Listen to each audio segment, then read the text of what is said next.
buenas tardes. Comenzamos un año más el camino de la Cátedra Fernando de los Ríos, de esta cátedra de extensión universitaria que aspira a presentar en un tono abierto los debates político-constitucionales del momento. Y para nosotros es un honor que haya venido Juan Carlos Campos, que aceptase la invitación de manera inmediata, en gran medida gracias a la intervención de Gregorio, ¿no? Que siempre nos ayuda en cuanto que primer director e inspirador intelectual de la cátedra. Juan Carlos nos propuso el tema de evaluación de la política e inflación de la jurisdicción y quién mejor si uno atiende a su experiencia, no un currículum apabullante desde el punto de vista judicial, juez de carrera, actualmente magistrado de la Audiencia Nacional, vocal que ha sido del Consejo General, desde el punto de vista gubernamental, ha desempeñado funciones en el gobierno autonómico andaluz, en el gobierno central, llegando finalmente a ministro de Justicia y también parlamentario. O sea que ha tocado todas las áreas y conoce bien esa zona de contacto entre las fallas y seguramente que tiene mucho que decirnos y además estoy convencido que lo va a hacer desde un plano intelectual porque muchas veces ese tipo de currículum ocultan lo que para muchos de los que estamos aquí es quizás lo más importante, que es doctor en Derecho y que por lo tanto tiene una aproximación a la realidad siempre de una perspectiva intelectual. Juan Carlos, pues muchas gracias. Tiene la palabra. Pues muy buenas tardes a todos. Es un enorme placer estar aquí y bueno, creo que hay que agradecerle a la Cátedra Fernando de los Ríos y a las personas, que las instituciones, lo bueno de ellas es que tienen rostros. Así que muchísimas gracias, Miguel, y efectivamente tengo que reconocer que la petición de un amigo al que admiro y con el que he trabajado codo a codo y bueno, forjamos una amistad que mantenemos, que es Gregorio Cámara. Pero bueno, ver a muchas caras conocidas con las que también he compartido grandes momentos de mi vida. Lorenzo, Jesús, bueno, la verdad es que es un auténtico placer. Por tanto, gracias. Y gracias como jurista, pero sobre todo como amante del derecho. Porque creo que es el momento de hacer gran pedagogía. Y esa pedagogía consiste no en dar mucha información, no pretendo darla, sería casi una osadía ante un público tan selecto entrar en erudiciones. Creo que es mucho más importante introducir datos que nos puedan hacer reflexionar. Y lo hago desde la humildad del que reflexiona y quiere compartir eso. Y por eso me apetece mucho oíros. Después me vais a permitir que os tutee. Saber vuestra opinión, porque es un tema del que voy a hablar tremendamente vivo y, para mí, y lo voy a intentar transmitir, preocupante. Porque estamos hablando del derecho. Y, bueno, podemos decir muchas cosas del derecho, pero el derecho, para mí, fundamentalmente, es una manifestación cultural. Nada más y nada menos que regula la convivencia, por eso creo que es la manifestación cultural más trascendente y más importante. Y eso es lo que quiero jugar, si me permitís la expresión, con vosotros. Porque os convoco con un título que yo sé que a alguno le puede producir, si ha reflexionado sobre él, cierta alarma, puede parecer exagerado, pero os puedo asegurar que no lo es. La devaluación de la política y la inflación de la jurisdicción. Y un interrogante, ¿hacia un Estado judicial? Fijaros, lo que os voy a decir va a ser lo único que voy a leer en toda la sesión. Hay un autor que se llama Jonathan Saftion, que es lord, es juez, es historiador inglés y fue magistrado del Tribunal Supremo de los años 2012 a 2018. Una persona tremendamente activa. Bueno, tiene una obra que se llama Juicios de Estado, la ley y la decadencia de la política. Os leo. Nos encontramos en un momento de la historia en el que podemos armonizar ley y decadencia de la política. La ley es la herramienta que utiliza el Estado para imponer su voluntad. El jurista dice cuál es la ley, pero la pregunta clave es, ¿qué la convierte en legítima? Hoy estamos con instituciones democráticas que no generan confianza y la alternativa es clara, una suerte de autocracia y un régimen legal creado por los jueces. En las últimas décadas las democracias se están anquilosando. La ley y la política se perciben como ajenas y los parlamentos tienen enorme dificultad para conseguir consensos. A menudo los tribunales anulan las decisiones formadas por los responsables electos y ante la ausencia de líderes políticos competentes se ha tenido que recurrir a los tribunales para resolver cuestiones políticas y morales. Pero no nos engañemos, los fallos de los tribunales no apaciguan la división social ni las posiciones encontradas. Vivimos, y esto ya lo digo yo, una devaluación de la política y una inflación de la respuesta judicial. Y de esto, justamente, es de lo que quiero que hablemos esta tarde. Quiero que nos acerquemos a las muchas evidencias que atestiguan que estamos viviendo capilarmente un desplazamiento claro de los poderes del Estado, tal como los hemos concebido hasta la actualidad. Y esto nos lleva a un tránsito, un cambio, una permuta del Estado de Derecho al Estado judicial. Quizás, no me gusta demasiado recurrir a ejemplos, pero creo que pueden ser ilustrativos de lo que estamos hablando. Hace unos años, y esto quiero decirlo con carácter previo, ¿no? Esto no es una cuestión nacional, no es una cuestión patria de España, no es una cuestión doméstica o del terruño, no. Es una cuestión que está ocurriendo en todas las democracias en las que nos miramos y en las que tenemos como referencia. Y vamos a empezar por una importante, la de Estados Unidos. ¿Alguien nos recuerda aquellas elecciones donde Al Gore pierde con George Bush? Bueno, pues, ¿quién dijo que había ganado las elecciones? Lo dijo el Tribunal Supremo de la Florida, donde dijo que 500 y pico de votos, o 43 me parece que era el dato, pero da igual, había ganado. Al Gore tuvo un momento de frialdad y dijo, no puede ser. Cogió el teléfono y reconoció la victoria de George Bush, hijo, y se acabó y no fue a la instancia superior federal. Boris Johnson, hoy otra vez puesto en boga con la dimisión después de 45 días de la primera ministra, cierra el Parlamento. Los jueces lo abren. Ejemplos nuestros tenemos todos los que queramos. El Consejo del Poder Judicial nombra un magistrado del Supremo, un juez magistrado del Supremo, se recurre, el Supremo tiene que hablarlo. Todas las decisiones, y seguro que ya en la cabeza tenéis bailando muchas más. Eso hace que haya un tránsito, como digo, del peso de los poderes en la conformación del Estado. Desde Rousseau, Locke, hablamos de la división de poderes como un juego, un check and balance que nos permite establecer claramente el rol del papel legislativo, del judicial y del ejecutivo. Bien, el siglo XIX creo que claramente fue el siglo del parlamentarismo. La política se hacía en las tribunas, los oradores colmaban y formaban a la opinión. El siglo XX, y el siglo XX acaba de terminar, fue el siglo de los ejecutivos, de la fuerza, de la acción, sobre todo después de las dos guerras mundiales. Pero el siglo XXI está tratando una transformación, una metamorfosis que, y ya adelanto algo, creo que es muy peligrosa, pero a la que inevitablemente estamos abocados. Y hay dos fenómenos que creo que evidencian esto que estoy diciendo.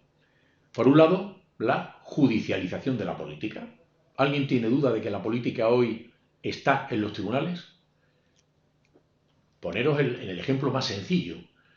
Un ministro del gobierno que sea, no situaros, intentar abstraeros, porque es difícil que podamos reflexionar sobre un tema si no se dan dos premisas. Una, que nos elevemos para no ver el caso concreto, y dos, que podamos reducir las cosas a unos ciertos esquemas para poder aprenderlas. Bien, un ministro de los últimos 25 años o 30 años, me da igual, de la democracia, dice, vamos a hacer una ley. Rápidamente, el líder de la oposición, o varios líderes de la oposición, diremos, iremos a los tribunales. Esa frase, si la metéis en Google, seguro que os da muchos resultados, porque es absolutamente cotidiana, instantánea. Y claro, uno dice, bueno, pero a ver, ¿qué está pasando? ¿Pero usted ha visto el texto de la ley? Me parece muy bien que al final pues, tengamos un rifirrafe, pero tenemos un proceso legislativo demasiado lento quizá, pero que bueno, que está ahí, donde usted va a poder presentar enmiendas, tal, y al final ya veremos lo que pasa. No, da igual. No, hay una deslegitimación de todo ese proceso legislativo, porque cuando digo, y esto lo subrayaré en varios momentos de la intervención, cuando digo que el Poder Judicial está acaparando, al modo de la ley de expansibilidad de los gases o de Gay-Lussac, el espacio que dejan el Poder Legislativo, es porque lo deja el Poder Legislativo, que es verdaderamente donde se agudiza la crítica. Cada vez es más difícil, lo acabamos de oír en la lectura que he dado, cada vez es más difícil conseguir los consensos. El consenso nunca es un fin, pero es un método estupendo de trabajo, pero es muy difícil. No voy a recomendar el libro de Sosa Wagner haciendo el estudio del tratado alemán que él denominó, si no recuerdo mal, la trampa del consenso. El consenso no es una trampa, lo que no es un fin. Y hoy es muy difícil. Y ese consenso forzado provoca cosas que después analizaremos en lo que se trata de redacción de leyes. Por tanto, he dicho que íbamos a ver dos fenómenos. Por un lado, la judicialización de la política, que es lo que acabamos de... Pero, por otro lado, y bueno, no hay más que abrir los periódicos de cada día, de los últimos muchos, la politización de la justicia. Bloqueos de renovación de órganos constitucionales, Tribunal de Cuentas, Agencia de Protección de Datos, no hablo del Consejo del Poder Judicial porque ya me da sarpullido, o sea, etcétera, etcétera, etcétera. Por tanto, estos dos fenómenos están pivotando sobre esta idea y después intentaremos casarlas. Porque política y justicia, creo que, bueno, no hay más que leer a los clásicos para darnos cuenta que son dos palabras con una belleza intrínseca enorme. Justicia y política. Sin embargo, un malentendimiento de las mismas puede llegar a situaciones y a fenómenos como los que acabamos de describir. Politización de la justicia, judicialización de la política. Y además hay un elemento que tampoco me sustraigo a poneros de manifiesto desde ya. Cuando hablamos de los poderes son muy distintos. El poder ejecutivo y el poder legislativo tienen una base directa o indirecta electiva, mientras que el poder judicial tiene una legitimación diferente. Cuando uno piensa en el legislativo o en el ejecutivo, piensa en un bloque, en una colectividad, Consejo de Ministros o Consejo de Gobierno en una comunidad autónoma, por ceñirnos a nuestra área, o el Congreso, el Senado, o sea, órganos muy potentes. Cuando hablamos del poder judicial hablamos de un poder diseminado y difuso. Es cada juez cuando pone su sentencia. Eso es poder judicial, no Consejo General del Poder Judicial, que es otra cosa. Pero ya de raíz, ya vemos que es distinto. Pero cuando analizamos los textos, bueno, en esta parte Montesquieu no quería mucho a los jueces. Y hablaba aquello de que, bueno, que era la boca que pronuncia las palabras de la ley. Y, bueno, yo siempre pongo este ejemplo, que en ese primer instante es tal la desconfianza y el ninguneo al Poder Judicial, que incluso el recurso de casación es un recurso que se queda el legislador, la asamblea, para decir, señores jueces, están interpretando mal la voluntad legislatoris. La voluntad legislatoria iba por otro lado, por tanto, le rectifico y le digo esto. Después vieron que, bueno, que no casaba muy bien con aquello de la división de poderes y al final son los tribunales supremos, que, bueno, en nuestro caso se instaura con la Constitución del 12, no sin polémica, pero bueno, está ahí. Pero en ese contexto, creo que a nadie extrañará si decimos que estamos instalados en un proceso claro de deslegitimación. Y un proceso claro de deslegitimación de la vida política. Eso que hablamos constantemente de la desafección de la ciudadanía con la justicia, cada vez la gente tiene menos interés por la cosa pública, hay una presunción invertida de prácticamente de delincuencia porque te dediques a la política. Pero a la vez que hay esa devaluación de la política, hay una inflación de lo judicial. Los jueces nos hemos convertido en la última ratio. Somos la salvación. El sistema se salva por lo que digan los jueces. Y claro, ese es un camino perverso. Bueno, y hace claramente que aflore un nuevo concepto del Poder Judicial. De esa figura que es lo que en su origen y en su ejercicio es poder difuso que adquiere todo el poder cuando resuelve, sometido únicamente al imperio de la ley, que es un poder tremendo, se convierte en un contrapoder, porque va a limitar al poder ejecutivo y el legislativo y se convierte en un poder contramayoritario, pero con un matiz. Mientras que los dos primeros rinden cuentas a la sociedad, el Poder Judicial no rinde cuentas a la sociedad. Por tanto, y ahí, insisto, esto no es un tema nacional, no es un tema patrio, y hay autores que han abordado este tema ya desde hace no pocos años. Bueno, pues Reuter hablaba del tránsito del Estado de Derecho al Estado de los jueces. García de Enterría, muy familiar para nosotros, hablaba de que esto está conduciendo al desasosiego judicial. Pero bueno, autores, o Carle Guarnieri, cuando hablaba el Estado jurisdiccional del derecho. Ahora quiero entrar un poco, ya os he puesto, o por lo menos lo he intentado, pero que con algún acierto, en de qué quiero que hablemos y qué variables están ahí produciendo ese efecto. Elevación del papel del Poder Judicial en detrimento del Legislativo, porque el Legislativo tiene dificultades para cumplir su papel. Y ahora quiero que entremos en por qué se produce esto.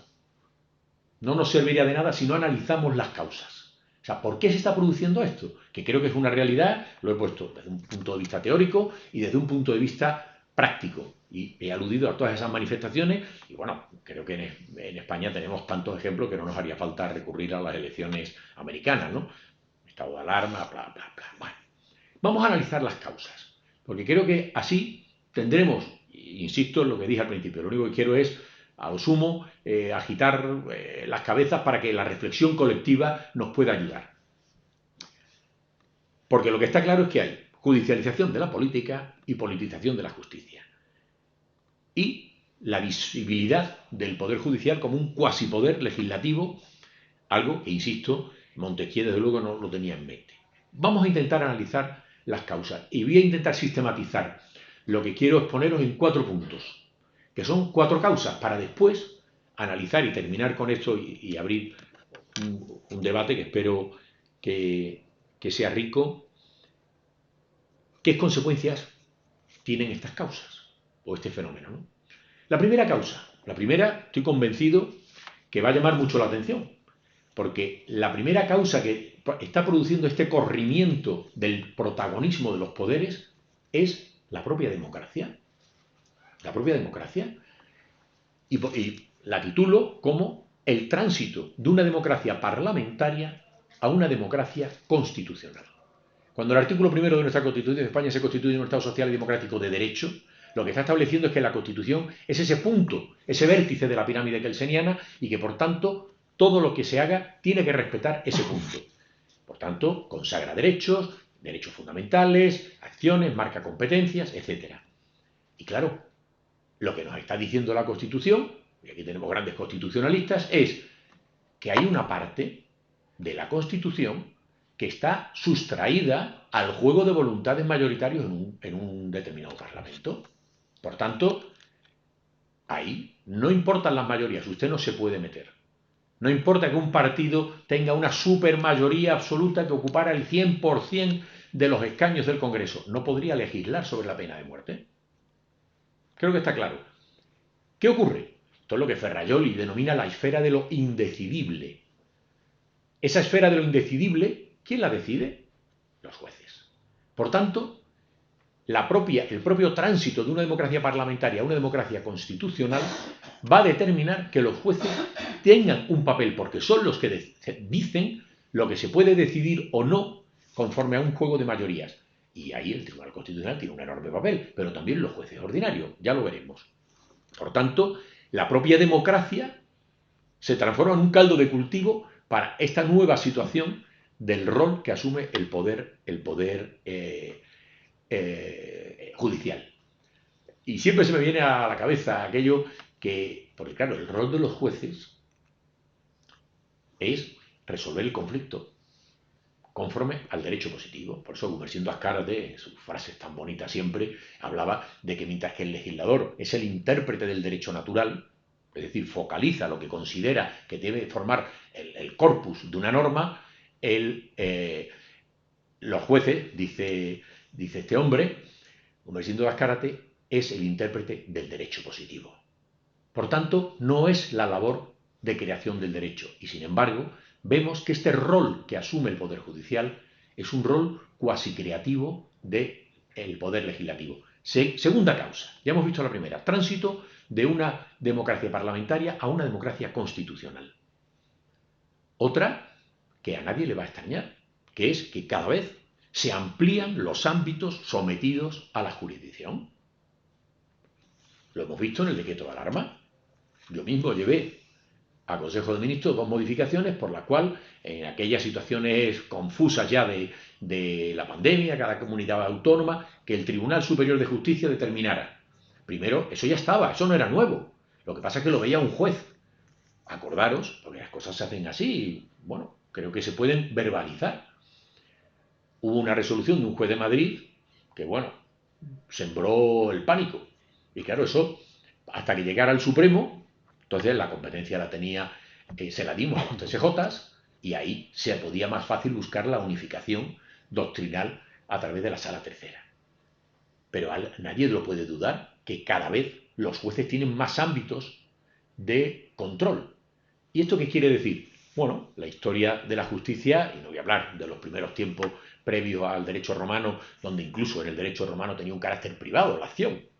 No, no, estoy hablando ya de tiempos reales. La justicia ha resuelto el conflicto entre particulares. Esa es la entraña, la médula, el ADN de la justicia. Resolver para que los implicados no resuelvan los conflictos con la garrota y gane el que más fuerza, se eleva. Pero es resolver el conflicto de los particulares. Eso, que está muy bien en los libros de historia, no es una realidad.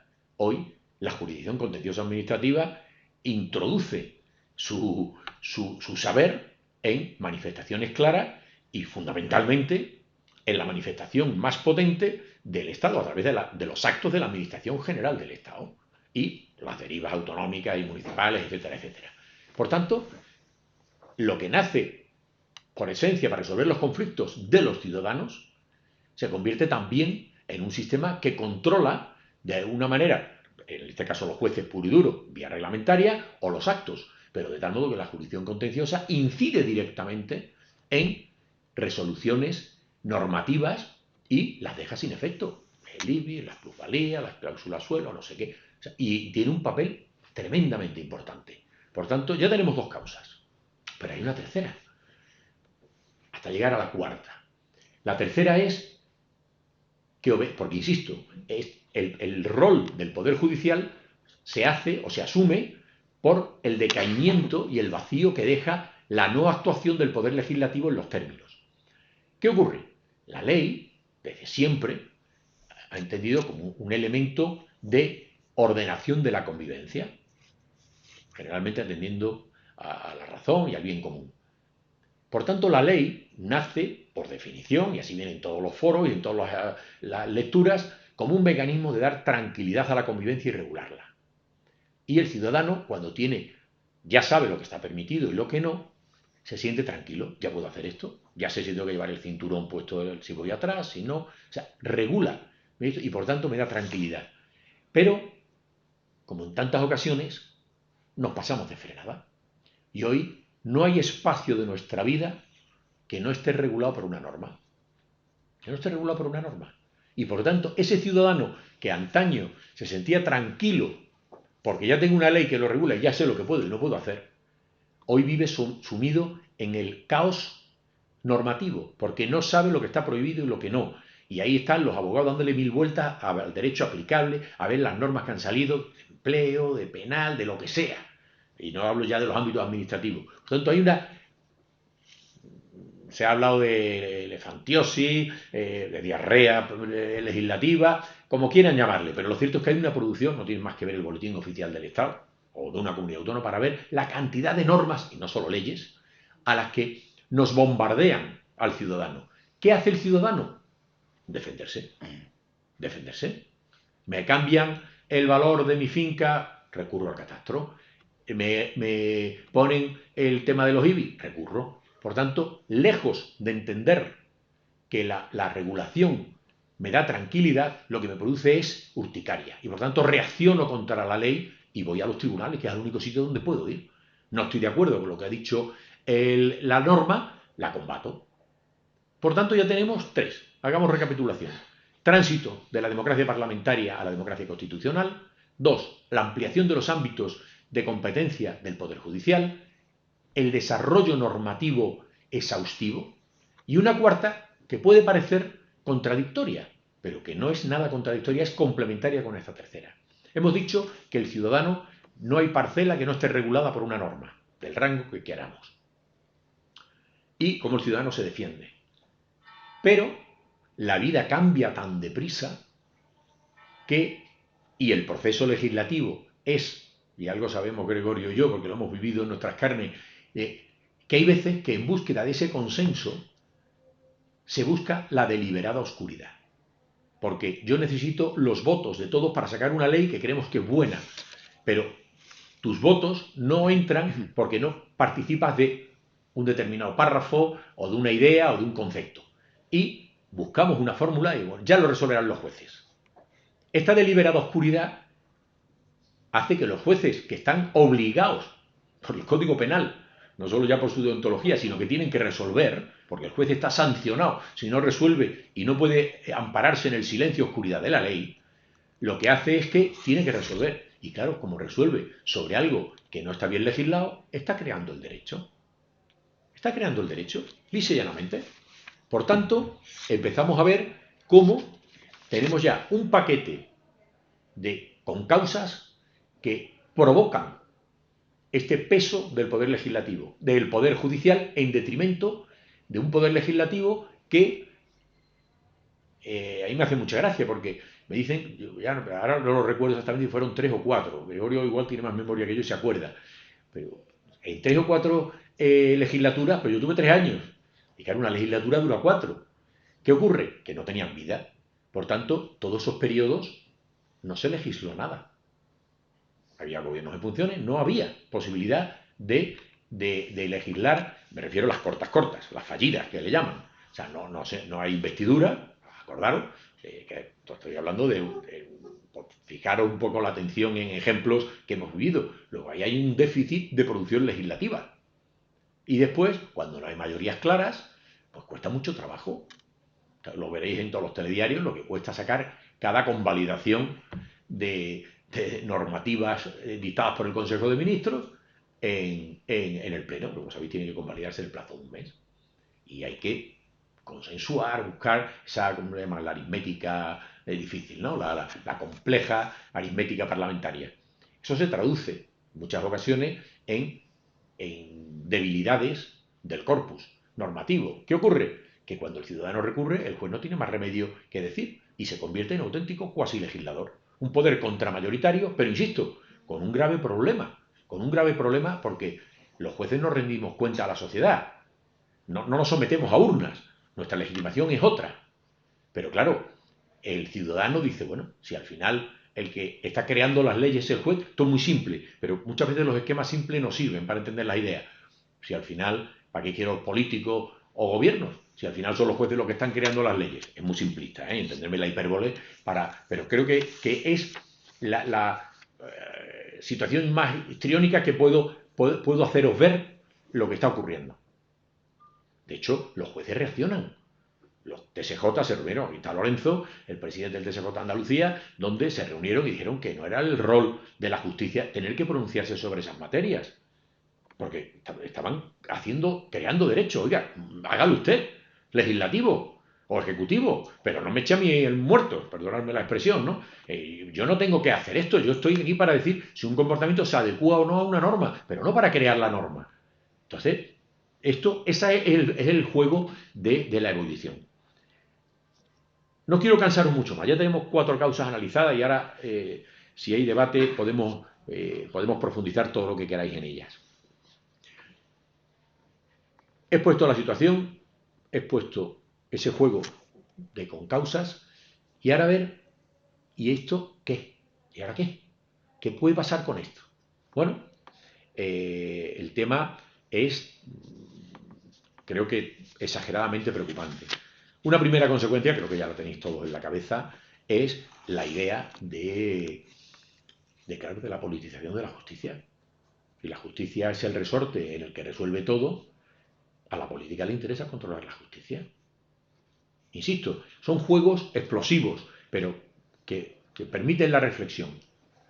La justicia no se deja, pero la de tentación puede ser que la tengan la política en general, en cualquier país, insisto. Hemos visto la polémica de los últimos nombramientos de Trump con magistrados del Tribunal Supremo, etcétera, etcétera, ¿no? O sea que no es una cuestión interna, pero bueno, como la tenemos todos los días, pues tampoco importa. Y podemos hablar de todo. Por tanto, un primer miedo, y que nos debería de preocupar, es a ver si vamos hacia esa politización de la justicia, porque sería muy peligroso. Y claro, tan peligroso es eso como que además, insisto, hay una falta de legitimación democrática, que no de actuación, porque los jueces no rendimos cuenta a la sociedad. Un ciudadano no le gusta lo que está haciendo un determinado partido y cuando toca la papeleta le pego el volteo y se entra en el turnismo democrático. Pero esto no. Aquí no. Politización de la justicia, falta de esta legitimación democrática. En el fondo, Montesquieu, que ya digo, al Poder Judicial no lo mimaba mucho, pero no se equivocaba tampoco del todo, porque decía que era un poder casi nulo, ¿no? Casi nulo. Porque claro, lo mejor es que como los árbitros, que mientras menos se les vea, mejor. Que resuelvan los conflictos, ya está. ¿Qué dice la ley esto? Yo lo digo. Y es la persona con autoritas para hacerlo. Pero vamos a respetarnos. Pero claro, cuando la situación está obligando al Poder Judicial a crear el derecho, la invasión por dejación del Poder Legislativo es muy grave y muy preocupante. Y hay una cuestión clara, como tercera consecuencia a la que vamos, son tendenciales, son consecuencias tendenciales claramente. La ciudadanía pierde confianza en el Poder Judicial. Porque en la medida en que la politización de la justicia está flotando y ningún responsable político la mima, porque la utilizan, y hablo en el mundo entero, la ciudadanía percibe. La ciudadanía, esto que se dice, no entiende nada, la ciudadanía lo entiende todo. A lo mejor no es capaz de escribir un tratado de derecho, pero tiene un sentido común y ojalá súper elevado, y yo soy de los que piensa que lo tiene. Estamos creando una sociedad desde la democracia crítica con el poder, que es lo que tiene que ser la ciudadanía. El concepto de ciudadanía es ese, y eso es lo que tantas veces ha dicho nuestro Tribunal Constitucional. Lo que queremos son ciudadanos críticos con el poder, pero esa crítica con el poder es un ciudadano pensante, y ese ciudadano piensa y dice, lo que yo estoy viendo no me gusta. Yo no entenderé bien cuáles son las competencias del Consejo, que no sabía ir por otra parte ni que existía, porque a mí no me regula la vida. Esto uno sabe el Ejecutivo porque sabe que le está tal, le sube el IRPF a través de la ministra, nos pagan, no sé qué, pero bueno, el Consejo está ahí y yo creo que ya hoy los ciudadanos por este manoseo saben lo que es.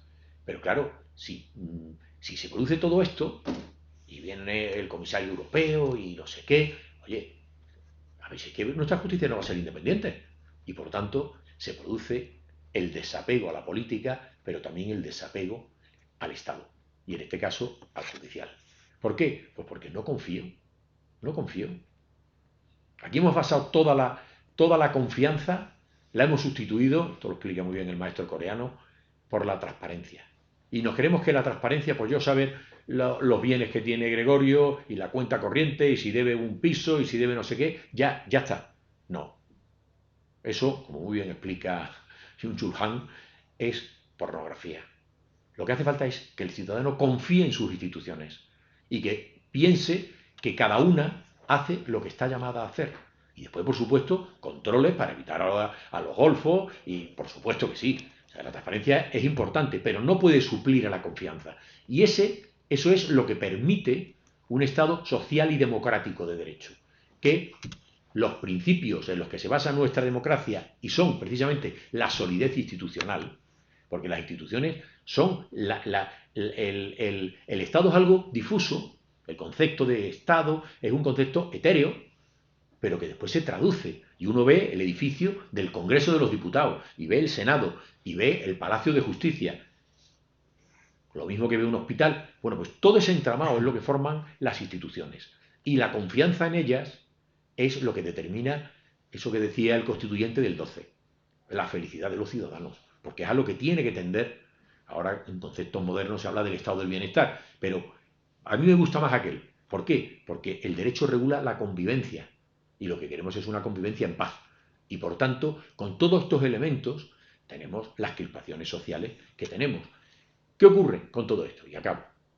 Que esta situación que estamos viviendo en los países de nuestro entorno y en el nuestro, lo que está produciendo es sin duda, una quiebra de la confianza en los poderes y muy concreto en el Poder Judicial.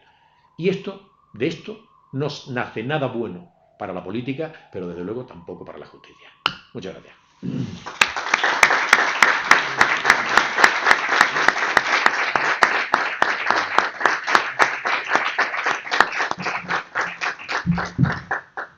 Carlos, muchas gracias por tu claridad y por hacer esta apertura del tema que espero dé lugar ahora a un debate intenso, ¿eh? Por lo tanto, el público tiene la palabra, sea para preguntar o para formular alguna opinión.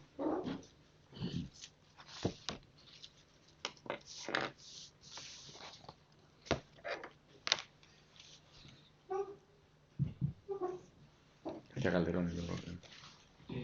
Bueno, quería felicitar al conferenciante, que me ha parecido magnífica la exposición y creo que compartida por todos, ¿no? Me ha gustado mucho, porque ya conoces mi devoción por Byung-Chul Han, la referencia al problema de la transparencia. Pero quizá yo plantearía una cuestión, a ver qué te parece a ti, ¿no? Claro, que el problema es la solución, el problema es que estamos todos de acuerdo, ¿no? ¿Qué es el enjambre digital? El problema de la sociedad digital, los que padecemos de cataratas sabemos lo que es, porque la sociedad ha contraído una enfermedad de cataratas y tiene una visión borrosa de la realidad. Esa visión borrosa viene en gran medida determinada, en mi opinión, por la difamación y por la distorsión de la verdad. A mí no me gusta utilizar términos anglosajones, ¿no? Por las mentiras, por las noticias falsas. Entonces, ¿no crees que quizás sería fundamental combatir esa visión primaria que tiene la ciudadanía, donde una sentencia condenatoria nunca se lee, solamente se valora el resultado?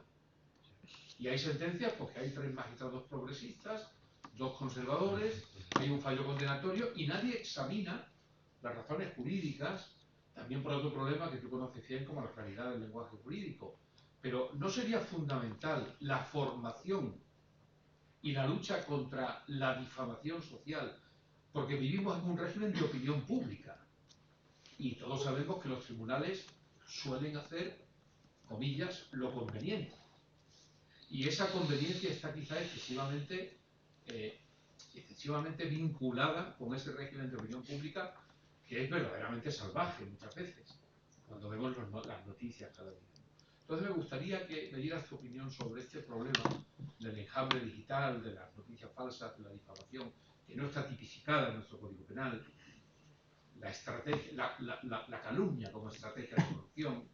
Este es un tema muy serio que ha determinado el que haya habido procesos electorales de enorme trascendencia que han sido determinados por la difamación, el Brexit, el caso de Macri, el caso de Trump.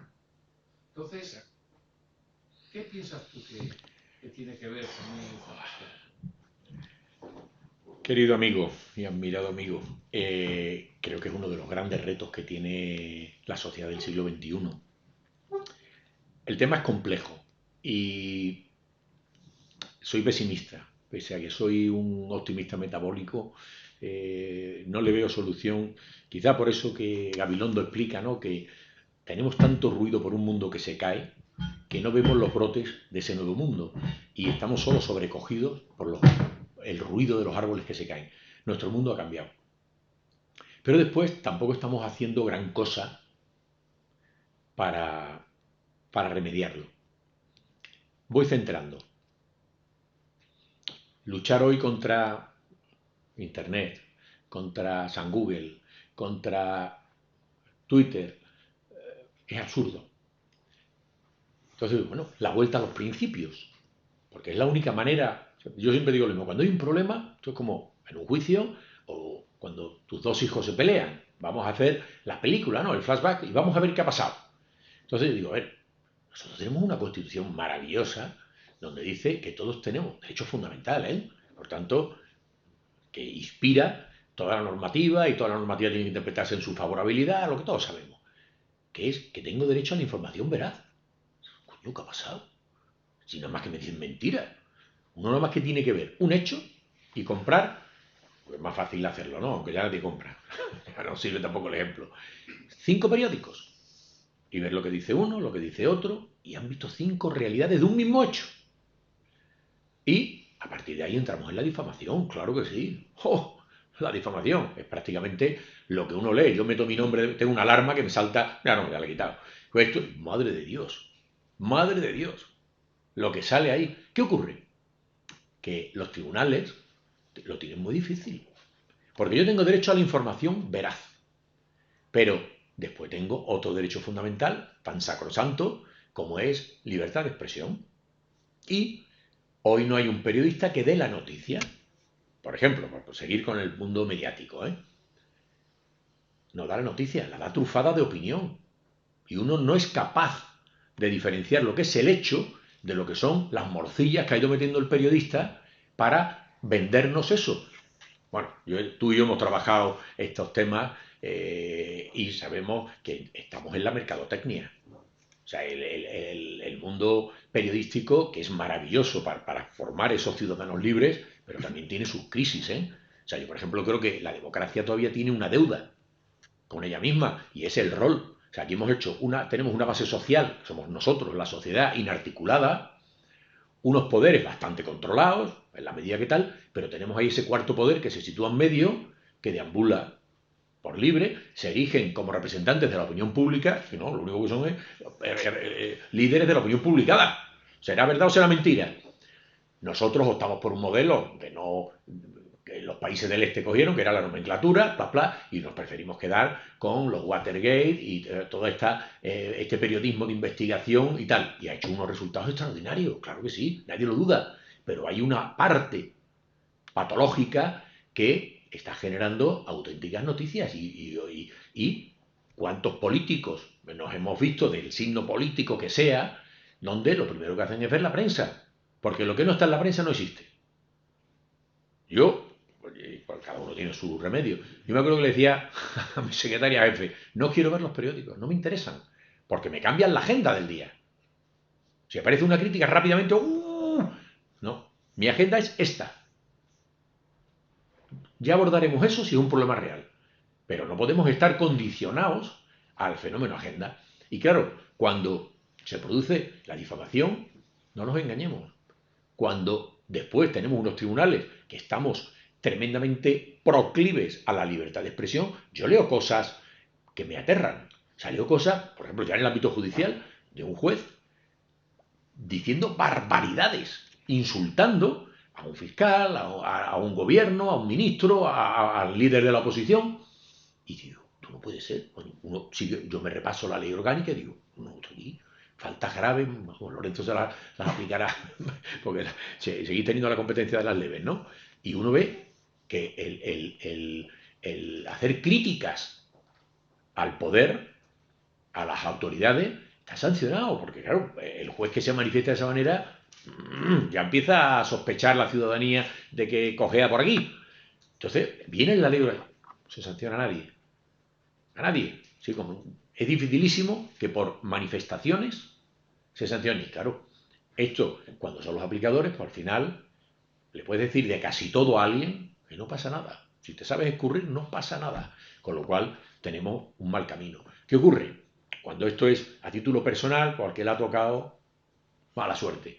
Pero es que esto, a mí el problema de las fakes no es en la difamación. Jesús, no es solo, es el cambiar el rumbo de los países. Cuando estamos viendo cómo hay países que están gastando mucho dinero en los hackeos, en la información, en el juego, en los Pegasus, en no sé qué, y eso es control, y eso cambian el signo de los estados. Eso cambian los signos de los estados. Los clásicos, seguimos recurriendo a Orson Welles, ¿no? Que con una emisora de radio, una invasión, ¿no?, extraterrestre. Pues esto está pasando diariamente y no lo estamos atajando.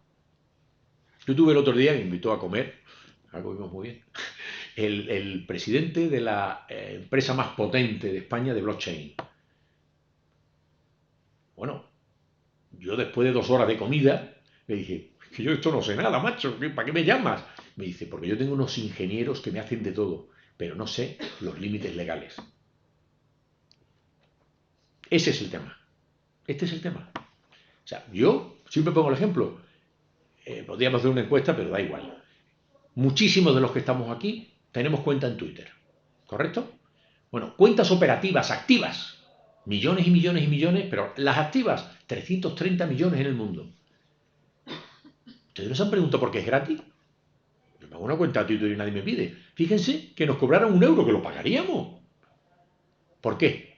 Porque claro que se cobran. Joder, que sí se cobran con nuestros datos. con nuestros datos. Y esto está haciendo que, yo siempre pongo el mismo ejemplo, porque a mí me preocupa mucho. El otro día hemos tenido en el ámbito universitario, al que estoy también vinculado, y el presidente de la Sala Segunda vino a hablarnos de los derechos de nueva generación y el gran miedo que hay con esto, porque es que no los controlamos, no controlamos nada. Y siempre pongo el mismo ejemplo. Uno va a irse de vacaciones a Barcelona y empieza a buscar hotel, a ver, por aquí, por allí. Al final no se decide porque viene el niño y le tienes que ayudar con no sé qué y te vas. Y no has reservado ninguna habitación, ni ningún coche, nada. Durante 15 días te están machacando con ofertas de Barcelona. Bla, bla, bla. Hacerlo, si no esta noche, hacerlo. Poner Bávaro. Y veréis la de publicidad de Dominicana que os llega en el próximo mes. Y tú dices, joder, si yo no he metido ni un dato mío. Ni un dato. O sea, no he puesto Juan Carlos está buscando hotel en Playa de Bávaro. ¿No? Pues hacerlo y veréis. ¿Qué está pasando? Pues que hay una cantidad de información que desconocemos. Que desconocemos. O sea, todo esto que vemos de los hackeos, de no sé qué, no, eso es una realidad. O sea, todo este juego de información de nuestros datos hace que seamos tremendas. Nunca hemos sido tan vulnerables. Y por eso decía que muestro mi escepticismo e incluso mi pesimismo. Porque no lo sabemos. O sea, uno se pone con su ordenador y se cree que está él solo con un cacharro. Y no se da cuenta que tiene las ventanas abiertas de par en par. Vamos, mis hijas no tenían nunca ordenador en el dormitorio hasta que no tenían 20 años. Pero ya, pues ya no pude aguantar más. Porque esas camaritas que tienen todos los ordenadores se pueden activar desde fuera. Y esto es chascarrillo de padre, ¿no? El padre asustado. Pero esto es mucho más grave. Esto es así. Y claro, después vemos que hackean el Pentágono y lo hace un chiquillo. O la Plaza Roja de Moscú, el no sé qué. No sabemos lo vigilado que estamos. Nunca hemos tenido tanta pérdida de intimidad. También es verdad que estamos en una sociedad que no le preocupa la intimidad. Mi generación luchó por preservar un espacio íntimo donde tú desarrollar tu personalidad, con los tuyos, con tu tal. Ahora no, ahora es la intimidad. Ahora es, si no cuento lo que estoy haciendo, no lo estoy haciendo. Y entonces, bueno, esto es una realidad. Y en un foro me preguntaban unos chavales, ¿qué puedo hacer tal?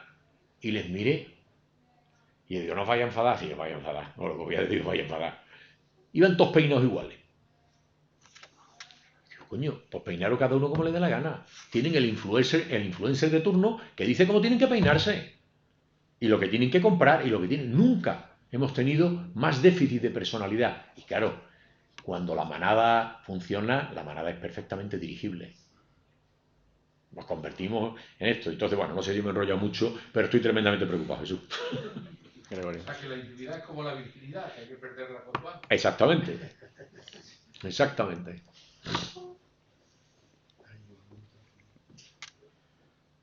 Sí, sí, por favor, se lo acerca aquí a...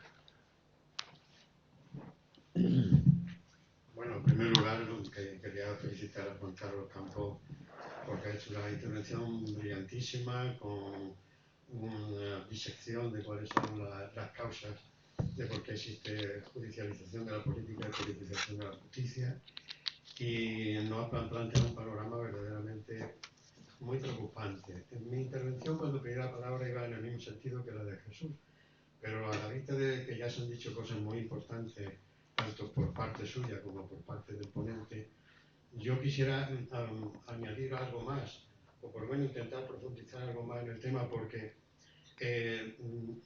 a la vista de lo que habéis planteado, yo creo que aquí estamos contemplando la judicialización de la política y la politización de la justicia en uno más de los síntomas de la crisis por elevación de la democracia constitucional. Claro, llegado a este punto habría que preguntarse por qué está en crisis la democracia constitucional. Entonces, hay muchos elementos a valorar, pero uno de ellos es precisamente el que habéis señalado, pero habéis señalado el fenómeno, pero no quién sostiene el fenómeno.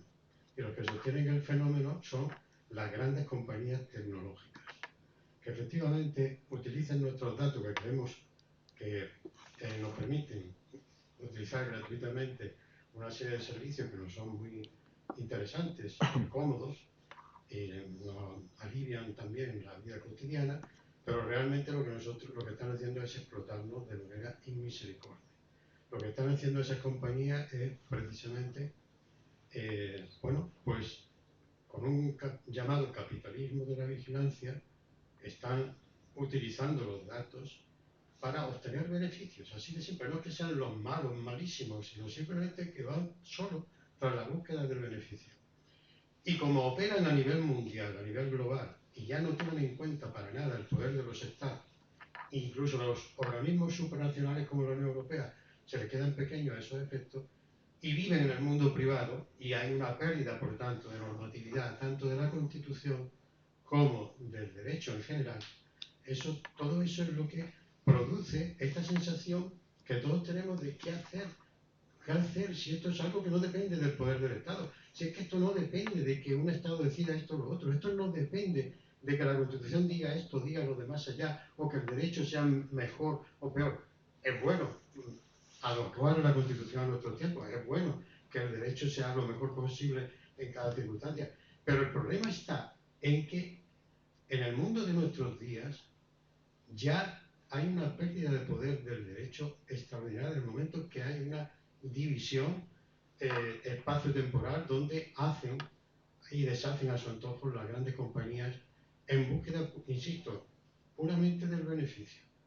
Y el beneficio se consigue muchas veces más alzaprimando o dándole fortaleza a lo escandaloso, al dato malo, a la fake news, a todo lo que moviliza de alguna manera y activa la reacción de la gente, y todo eso genera una especie de caos del que había hablado vosotros muy bien, que el problema que yo le veo es que va minando la democracia constitucional, va minando la normatividad de la Constitución, va minando el poder legítimo del derecho y va seccionando, segmentando las posibilidades de actuación. Porque ¿qué podemos hacer desde un Estado con normas sobre lo que hacen las grandes compañías a nivel mundial? Y con esa enormidad de millones de seguidores que tienen. Y con esa enormidad de miles de millones de dólares a su disposición, que tienen más que lo que tiene un Estado o varios Estados en su conjunto.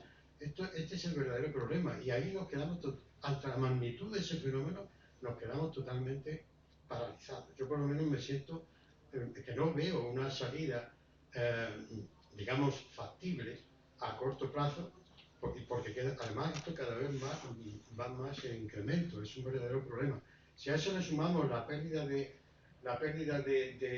supone no tener una ciudadanía crítica suficientemente bien informada, sino al revés, manipulada, segmentada, polarizada, enfrentada, y además tenemos que no hay una formación en los centros educativos de las nuevas generaciones en el adecuado manejo de estas nuevas tecnologías y el saber realmente lo que supone, y sobre todo en recibir una educación en principios y en valores constitucionales que hagan posible la democracia como el mejor tipo de convivencia posible a partir de una ciudadanía activa y responsable, pues eso cada vez más a peor.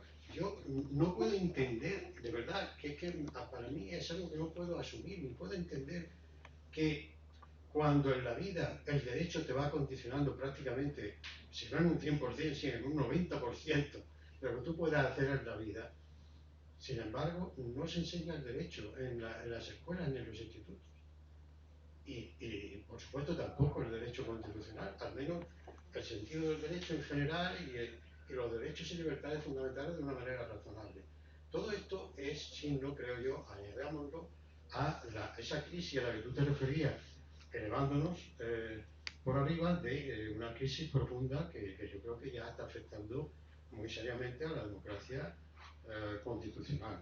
Y que no son este no es el único factor, hay otros muchos factores, pero me he centrado en este porque yo creo que lleváis muchísima razón con el enfoque que le habéis dado, porque en este particular aspecto del derecho y de la acción judicial es donde se ve con mucha claridad lo que está ocurriendo por esa disociación de que el derecho público no es capaz de controlar el mundo de grandes tecnológicas a nivel mundial que se mueven en el espacio desde eso.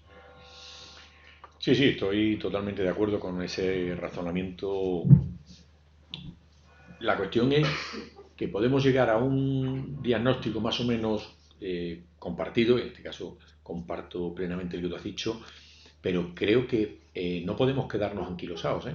O sea, estaba recordando cuando hablabas una intervención en el Congreso donde yo hablé que la pandemia era mucho más que una historia que nos pasaba en la vida, sino que era un tema absolutamente medular. Íbamos a cambiar el concepto de nuestras vidas a través de la pandemia, donde no podíamos enterrar a nuestros muertos, donde bueno, no podíamos salir a la calle salvo en contadas ocasiones. Y hablé de que estábamos hablando de una auténtica crisis constituyente. Bueno, pues los plumillas empezaron a escribir que yo estaba pidiendo un cambio de constitución. Pues, bueno, pues muy bien, para nada. O sea, no había nada que ver con eso, pero bueno, da igual. Pero lo que está claro es que, como tú dices, hay un cambio. ¿Que hay poca educación e información? Sin duda, sin duda, sin duda. Quizás por esta, lo cantaba Ketama, ¿no? Vivimos en la era de la prisa, ¿no? Y no hay sosiego. Bauman lo explicaba mucho mejor en el concepto de modernidad líquida, ¿no? El mundo ha avanzado en lo que se tratan de grandes logros de una manera muy pausada, muy lenta, escalón a escalón. La tecnología últimamente se ha disparado, o sea, va a saltos, no va en una cuestión progresiva. O sea, yo cuando le cuento a mis hijas que cuando yo ingresé en la carrera judicial, es verdad que ya hace algunos años, no había teléfonos móviles, vamos, no se lo creen. Y yo le dije que yo era de los jueces modernos y tenía un busca. Claro, no, porque piensan que eso ha existido siempre. Entonces sí, o sea, yo soy de pueblo y en mi pueblo llamábamos a una operadora, o en casa de mi abuelo se llamaba una operadora para que te pasara la conferencia, a lo mejor a los 40 minutos sonaba el teléfono y era, le paso, pum, pum. O sea, esto es así, esto es así. Entonces vamos a una velocidad que no somos capaces, pero no nosotros, que ya tenemos una edad, nuestros hijos. O sea, hoy un niño de 2 años le da vueltas con un mando a uno de 15, porque tienen otras aptitudes, otras habilidades. Pero eso, lejos, yo no lo veo un problema, lo veo que, bueno, que tienen una adaptabilidad al medio que creo que es una de las mejores cosas que hay para convivir. O sea, esto lo explicaban en la lección 1 de Derecho Civil. El ser humano tiene dos cuestiones básicas: espacio vital de erradicación y sustentación. A partir de ahí hablamos. Pero la barriga llena y que no me llueva. Pero claro, a partir de ahí nos vamos sofisticando. ¿Qué ocurre? Que es que el hombre debería de preguntarse cosas que no se está haciendo. ¿Qué somos? ¿A dónde vamos? Porque las grandes preguntas de la filosofía son las que hoy deberíamos de hacernos. Yo, el autor que sigo, lo sigo como un acto de fe, es Harari. Harari, como sabéis, tiene la historia del pasado, el Sapiens, el futuro, el hombre de Dios, pero a mí el que más me interesa es el de hombre de hoy, porque te explica que es que no estamos preparados para los cambios. Aquí, desde el mandato bíblico, te ganarás el pan con el sudor de tu frente. Y claro, ahora estamos llegando, y él lo pone en juego hiperbolado, pero tremendamente gráfico. No, si no va a haber trabajo, la robotización nos va a suprimir. Yo me acuerdo perdonadme la batallita, hace por lo menos 15 años, fui a Estepa, que estaba mi primo, era el director del Banco Hispanoamericano, de la ciudad preciosa de Estepa. Y fui a saludarle. Era yo vocal del consejo, por eso me acuerdo muy bien, que ya no vive ahí. Y estaba solo en el banco. Y le hice la pregunta, ¿cómo tiene ganas de pipí? ¿Qué hace? Y te cierro el banco.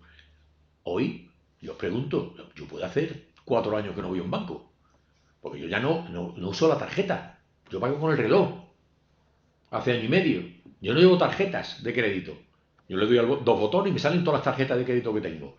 Yo voy al tren y yo no llevo un papel, llevo mi teléfono, enseño y ¡pum! La señorita me da el fogonazo, o el señorito, ¡pum! Me da el fogonazo. No podemos pensar que la meta del ser humano es conseguir trabajo, porque vamos a tener seres frustrados, porque no vamos a tener trabajo para todos. La robotización será completa en X años, pero ya es parcial. Hoy hay bancos que no existen, o sea, no hay personal, todo es banca online, pongo la banca, pero bueno, da igual. Zara vende más online que en las tiendas, está cerrando tiendas, y no porque vaya mal el negocio, sino porque ya todo se hace online, te lo traen gratis, lo descambia, si no te gusta te viene el muchacho y se lo lleva tal. Vivimos en un mundo que no controlamos, y esto nos hace decir que es de nuestro futuro, porque claro, todos hemos nacido con la idea de que había que ser un hombre de provecho, ¿no? Eso que nos decía, tiene que ser un hombre, porque nosotros hemos vivido ya, todo lo dice la sociología moderna, la flecha del tiempo, en todos los aspectos. Hoy ya nuestros hijos viven el círculo del tiempo, por eso no se van con 35 años de casa, donde van a estar mejor. No les hace falta, porque sus objetivos ya los tienen, porque los comparten. Entonces, ¿para qué me voy a ir de mi casa? Si me planchan la ropa, tengo el calorcito de mamá y papá, no tengo problema. Y vengo con mi novia, con mi novio, no tengo problema, y se come el buen jamón del padre. Esto es así. Entonces, no tienen esa línea del tiempo. Pero claro, esto está cambiándonos como seres humanos, que es, volviendo a lo que tú decías, hay un problema bueno, hay ya países, los más avanzados, donde el ingreso mínimo vital se tiene no por estar en el estrato más bajo de la clase pudiente, vamos, de los recursos, sino por nacer. A partir de ahí, ¿dónde tendríamos que poner los valores? Y esta es la lectura, la enseñanza para mí de Harari. Vale, todo esto será más corto, menos tiempo, más... Pero, ¿qué es lo que tú decías? La clave, la educación. Porque a lo mejor eso que con desprecio se oía, mis labores. ¿Habrá labor más importante que la educación? De la solidaridad, de la colectividad, de la sociabilidad. Pues eso lo estamos perdiendo, porque lo que estamos es creando esta imagen. Se dijo, la televisión es lo que va a unir a la familia, porque todo el mundo se pone a ver la tele. No, y cada uno tiene una televisión en su cuarto, si es que lo tiene, porque otros cogen el Mac, el otro la tablet, o con los móviles, esa imagen de los 7 miembros de una familia, cada uno con su móvil. ¿Dónde está la conversación? No existe. Estamos siendo más individuales que nunca, pero además de una manera mala, porque lo que estamos es fijando nuestros cánones, no el tejido social que hemos intentado crear siempre los padres, o nuestros padres, o nuestros abuelos, en relación a nosotros, o a los hijos, a los nietos. No, porque hoy las redes sociales te dicen cómo te tienes que peinar. Y por eso, fijaros, si no lo habéis hecho, que seguro que lo habéis hecho, van todos vestidos iguales, llevan el mismo corte de pelo, las barbas de lo mismo iguales. Y tú dices, bueno, esto no puede ser. Los tatuajes los mismos, el reloj el mismo, porque la influencer no sé qué lo lleva. Pero tú sabes quién es esa influencer. Es una mujer que le están pagando por no sé qué, no sé cuánto y no sé qué y hacer esto. Sí, pero bueno, si yo lo leo todos lo ven por reírse, porque se ríen. Sí, pero mira el peinado que llevas. ¿De quién es? Luego estamos perdiendo la personalidad. Estamos perdiendo eso. Y cuando pierdes la personalidad, ya no tengo espíritu crítico. Por tanto, ¿qué podemos hacer? Pues vuelvo a mostrar el pesimismo. Creo que hay que gastar en pedagogía y en educación y en enfrentarse. Decirle, va vestido de mamarracho. Mira las fotos que me he preocupado de ver el influencer este que me hablaste el otro día. Vas igual que él. ¿No te apetece ponerte como tú quieres ir? No como quiere el pollo este o la chica esta. Ten personalidad y eso es todo, es para leer. Te dicen los libros que tienes que leer, con lo cual estamos buscando ese ser alineado. Una alienación completa. El ser humano ha perdido su espíritu crítico, rebelde, y eso nos lleva a una sociedad absolutamente, voy a decir de ganado, pero bueno, ¿me entendéis? Dejadme ya que me relaje un poquito con las palabras, pero no es bueno, porque yo soy de los que Valles Orágena escribía Los locos egregios. Hay que buscar por qué esos locos se salían del rebaño. No porque fueran locos, sino porque el rebaño no les gustaba. Y eso es lo que ha sido la personalidad toda su vida. Y eso lo estamos perdiendo. Cuando además empezamos a tener todo un machaque, como hemos visto antes, con lo cual es muy difícil que alguien tenga la personalidad. Bueno, esto está ahora mismo en estudio, porque claro, Harari apunta, y para los que no tenemos ni idea de estas cosas, pero cómo hasta las cosas que creemos, bueno, pero siempre me quedará el factor humano. No, hay poquísimo. Todo es condicionado. El color que te gusta, tú dices, no, pero esto es mío, no. Es también imbuido, inyectado. sea, prácticamente no decidimos nada. Nuestros gustos alimentarios, nuestros vestidos, formas de comportarnos, vestirnos, espectáculos, todo. Con lo cual, bueno, no hay que morir en el intento, pero sí creo que hay que hacer un esfuerzo de pedagogía agresiva. O sea, creo que tenemos que hacer ver que eso queda. Un día se enfadarán y se irán, y el otro día a lo mejor, mira, lo ves que se ha puesto algo que tenía en el armario y que no viene en un tontolacio de esto. Y así, ir creando y dejando algún libro, regalando libros que le hagan pensar, porque es lo único verdaderamente interesante. Que vean menos tele, que vean, bueno, menos iPad, porque ya la tele no la ve nadie. Yo es que es verdad que no lo he visto nunca, pero la tele no la ve nadie. Todo el mundo está con su iPad, yo ni ahora en el tren, y todo el mundo viendo en el teléfono una película con el dolor de cabeza que eso tiene que dar. Porque claro, tiene una pantalla, tal. Pero en un teléfono, una película, vamos, es que me pongo malo, nada más que pensar lo que tengo que estar ahí viendo, con lo que bueno que es cogerte tu novelita, tu tal, o el iPad, tu Kindle. O sea, que no estoy hablando de que no, las nuevas tecnologías son maravillosas, pero bueno, hay cada cosa, ¿no? O sea, y la música a uno le gusta y no la que viene impuesta. No lo sé, Gregorio, pero corren malos tiempos para la lírica. A ver si el profesor Oliver sabe terciar en el debate. Sí, muchas gracias. No, primero darte la enhorabuena por la conferencia y por animarnos a la reflexión. Y efectivamente a mí me ha provocado, no sé si decir algunas reflexiones, pero sí algunas perplejidades que me gustaría compartir con todas y con todos.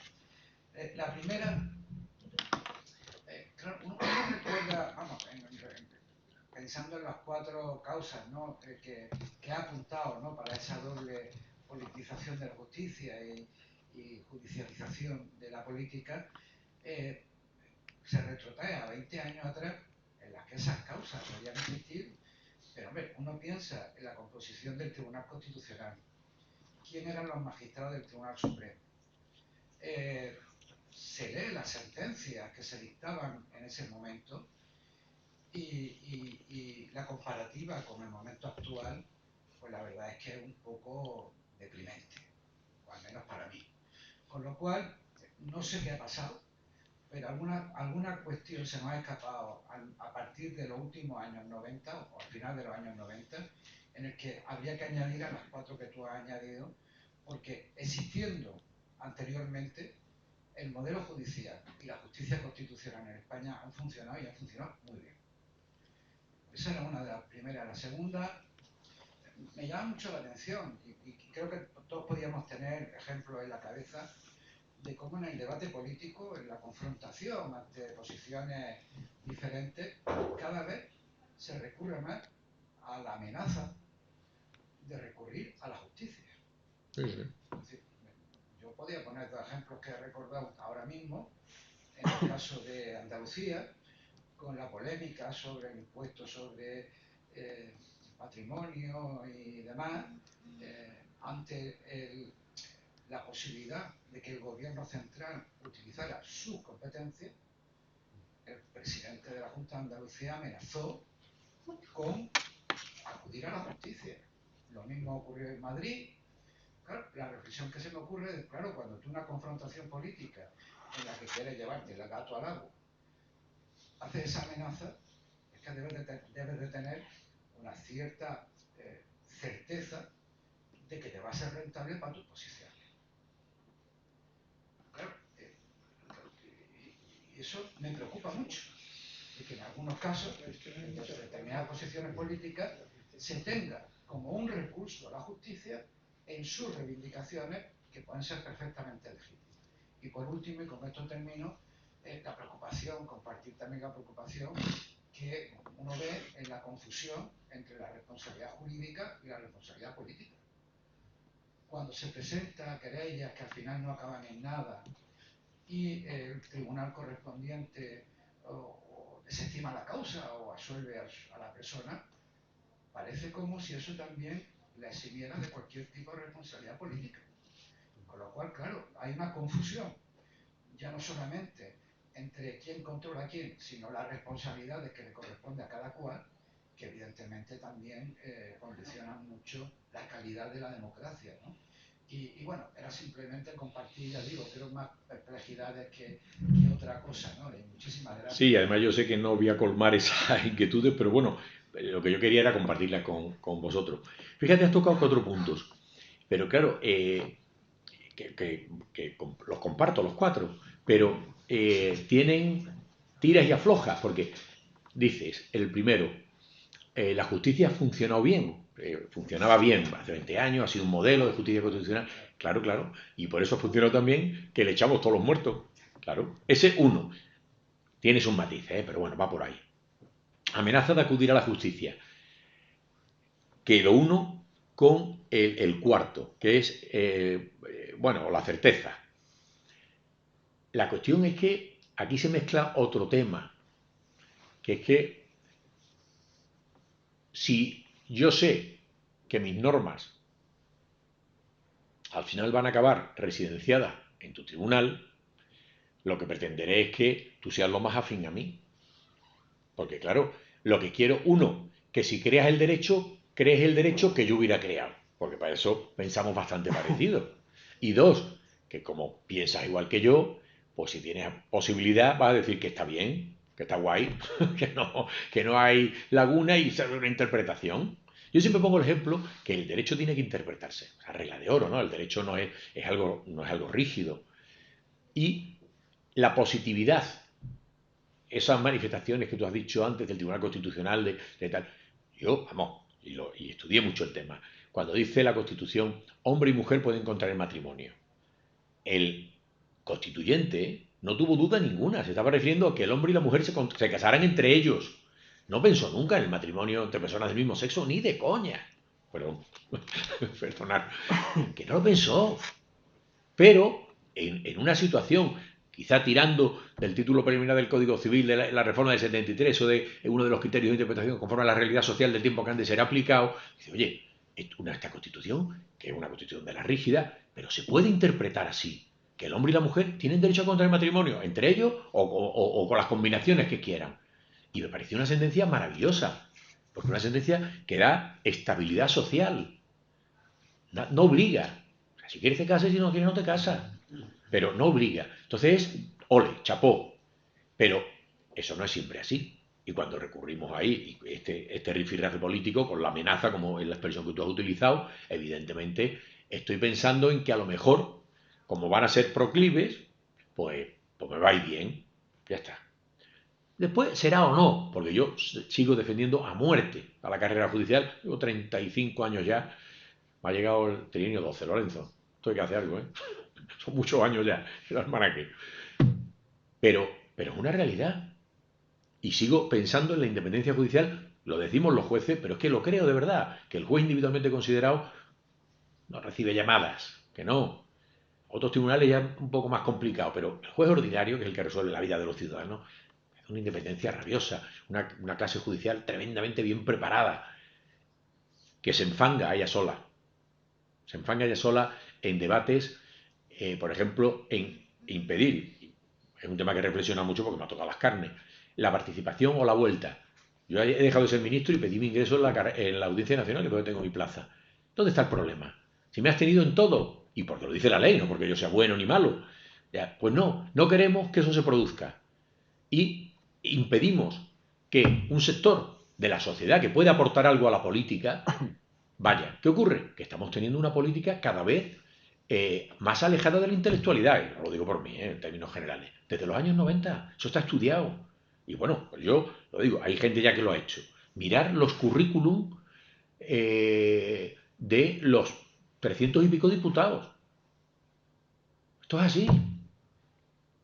Ahora lo venía comentando con mi buen amigo Gregorio, de que bueno, nosotros discutíamos a diario 2 catedráticos y quien les habla.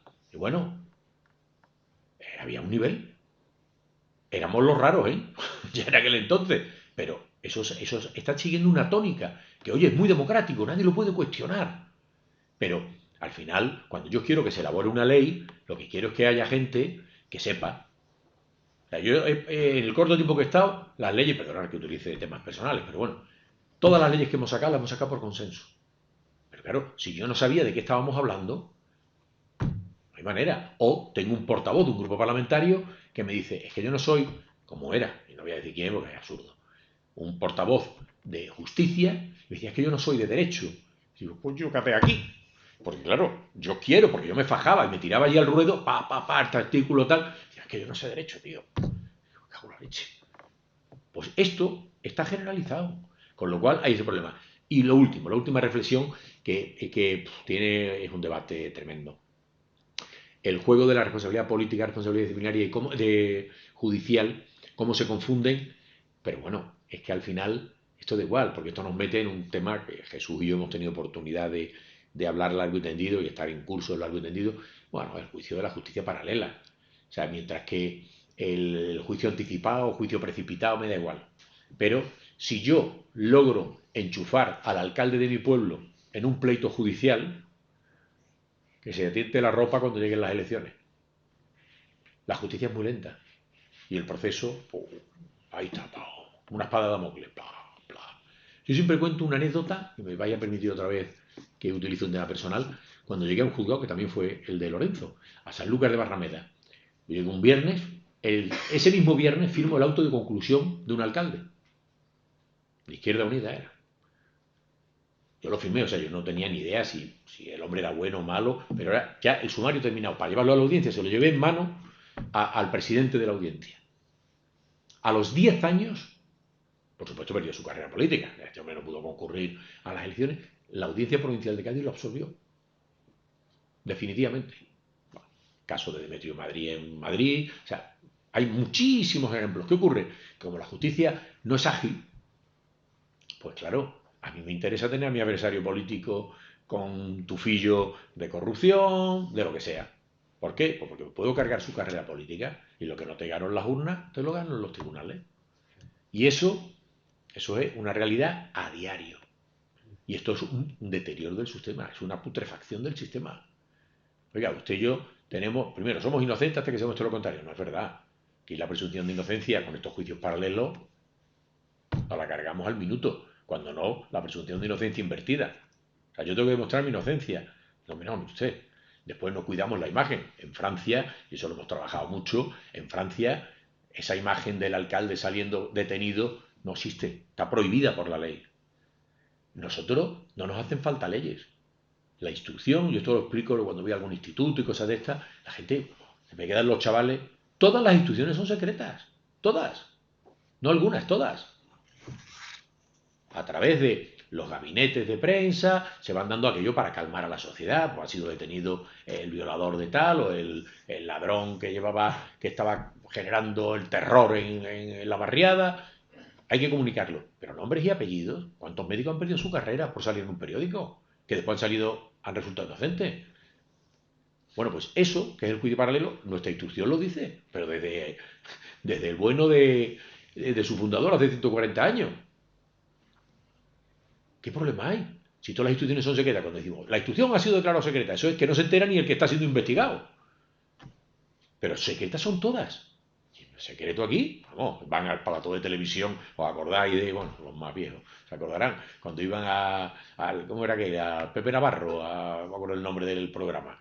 Iban, el caso Arni en Sevilla, secreto, testigo protegido, y por la noche iban a la tele. Cago en la leche, esto es algo que no funciona bien. A esos testigos o esos investigados hay que multarlos y hay que sancionarlos.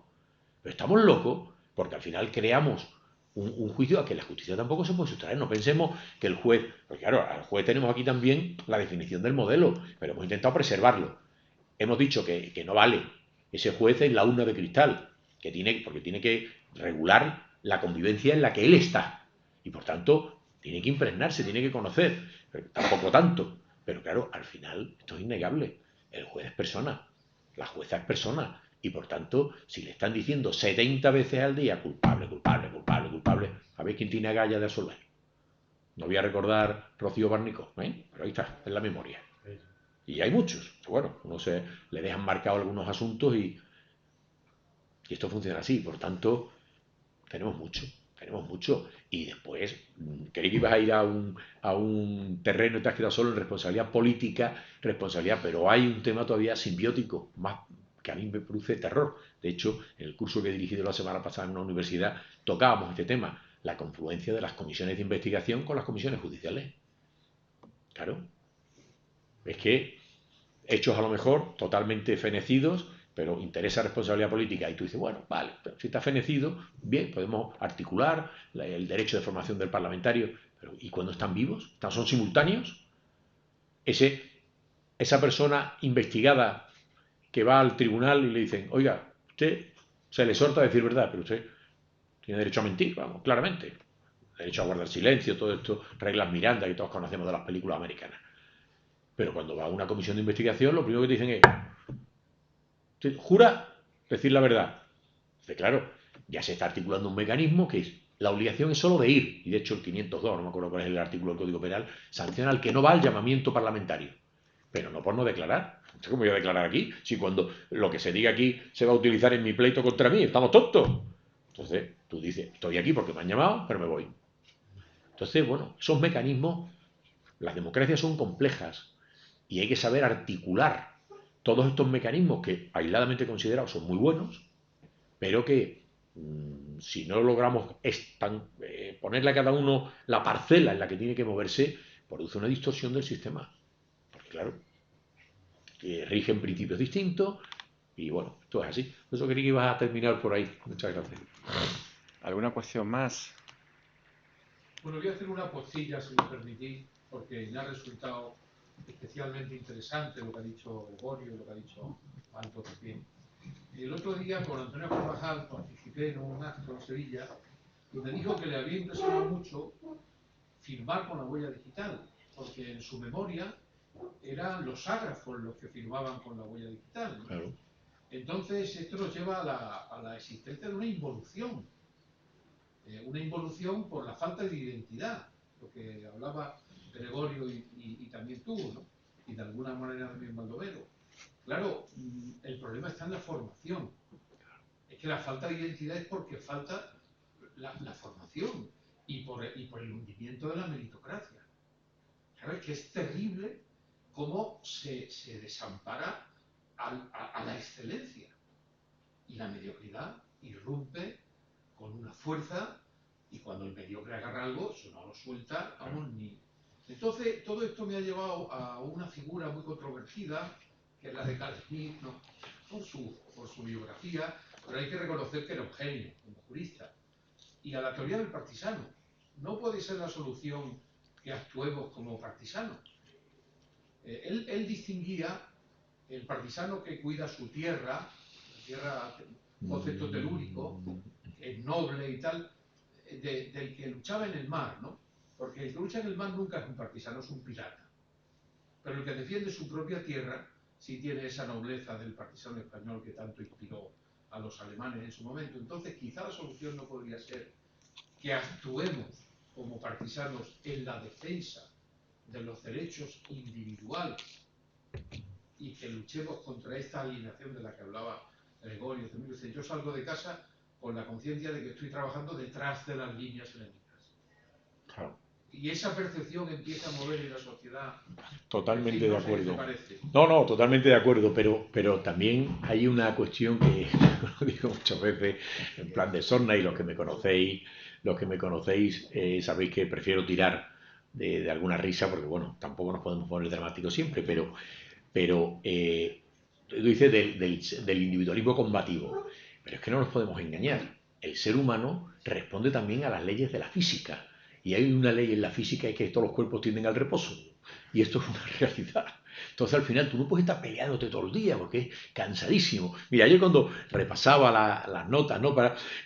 Volvía a una lectura de estas que uno tiene ahí como referente, Bertrand Russell, dice, el gran problema de la humanidad es que los estúpidos están seguros de todo y los inteligentes están llenos de dudas. Esta es la clave, esta es la clave. Esta es la clave, que uno va con sus dudas, con su prudencia, con su timidez, y el osado, que generalmente es el más bruto, pero el que no tiene pudor, pues pega el leñazo y oye, siempre hay otro que dice, te sigo. Las capacidades de liderazgo son muy complicadas. O sea, es uno de los grandes temas porque lo habéis hablado todos, pero yo creo que es un elemento que no podemos perder de vista. Faltan líderes.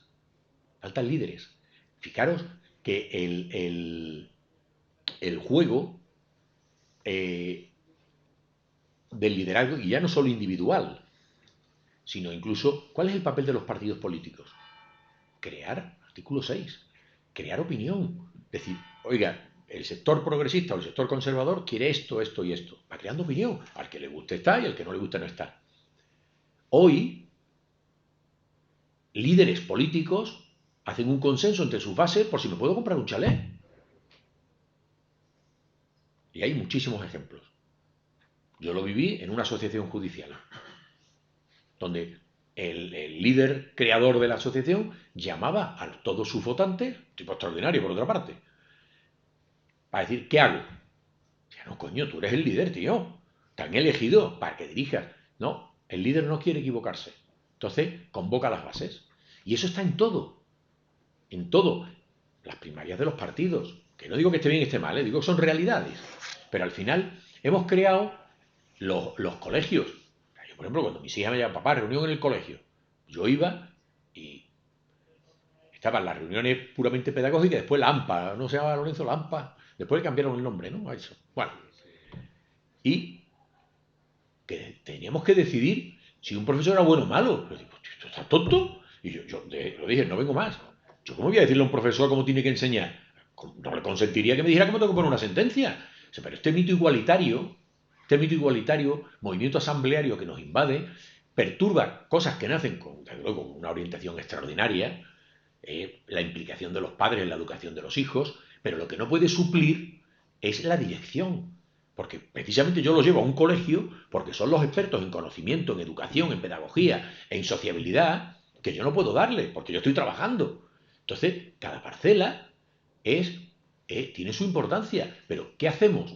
Que no, ahora mismo, bueno, no hay más que ver de los 18.000 canales que tenemos, hay tertulianos que tú dices, joder, este país todo el mundo sabe de todo. Y yo, vamos, yo ya no oigo, hace muchos años que no oigo ni una.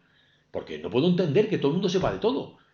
Yo me acuerdo una sentencia gordísima, que es el tema del procés, tontería, con un mogollón de folio.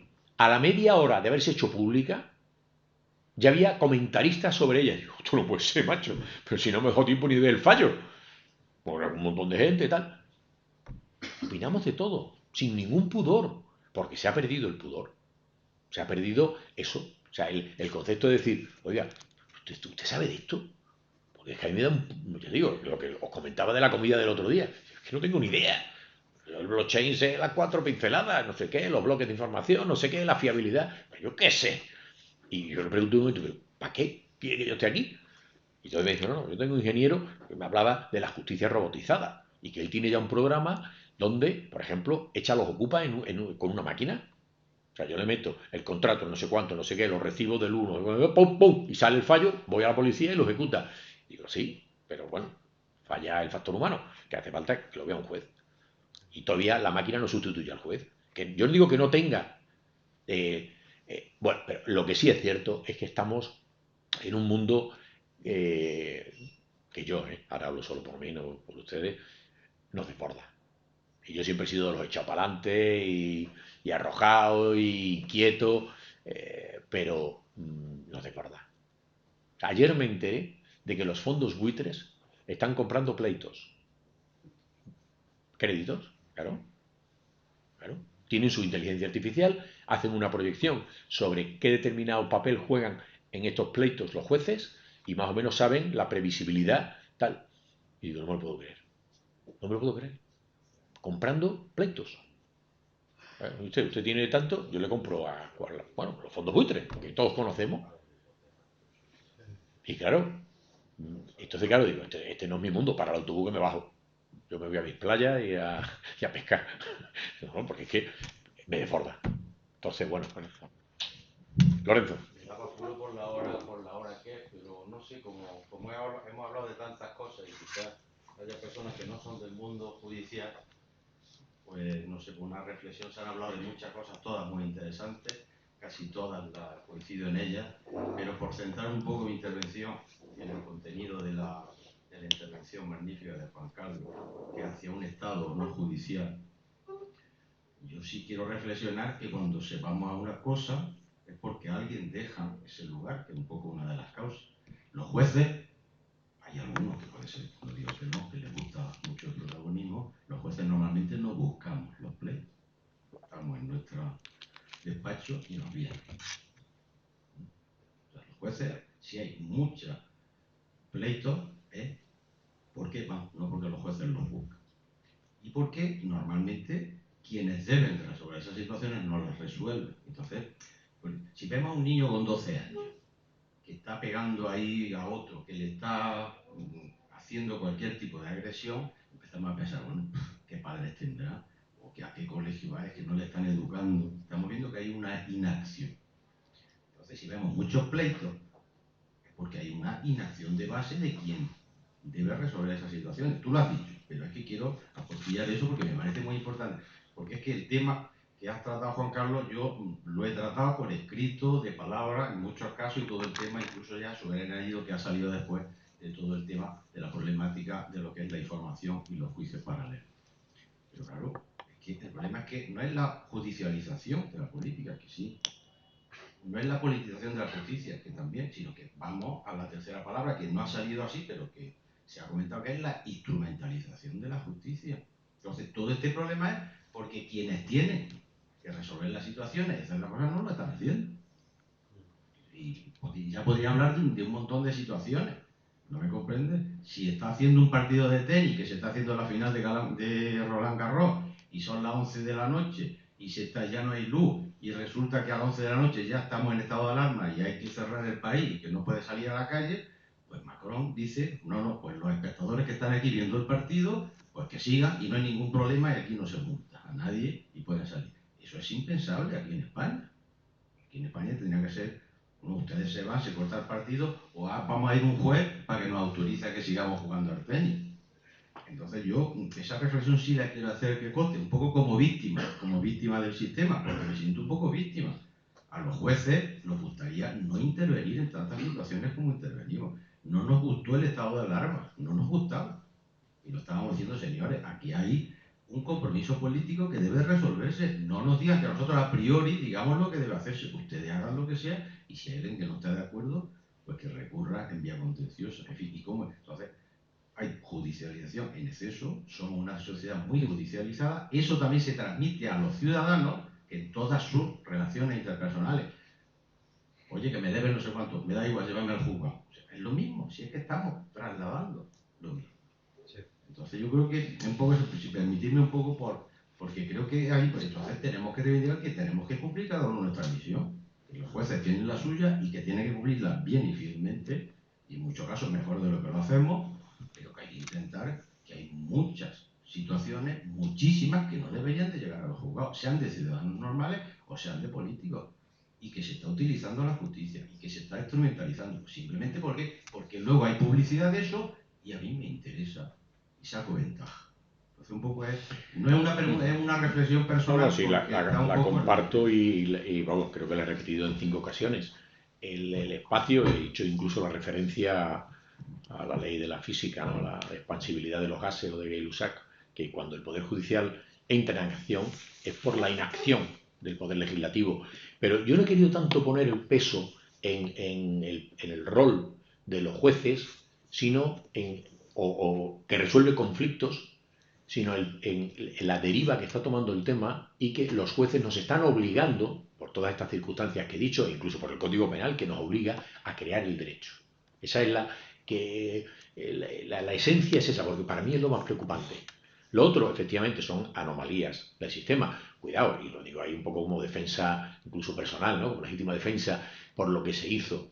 Lo que se hizo fue un cambio, ya existía. Fue una ley del gobierno Aznar, donde era el juez individualmente el que determinaba si había afectación o no del derecho fundamental. Y después de la historia, con nombre y apellido, de esto, bueno, vamos a dar mayor garantía. Y para hacer esto se hace que vaya a la sala, ¿no? En vez de al juez. Y eso es lo único que se hace, pero ya existía la determinación, que puede estar bien o mal, pero que ahí lo que se hace es que se agudiza en que la resolución no sea de un juez individual, sino de la sala. Pero efectivamente es así, es así. O sea, y el problema, por eso lo pongo como uno de los grandes peligros, porque en la medida en que el juez está creando el derecho, la tentación es muy simple. Quiero controlarlo.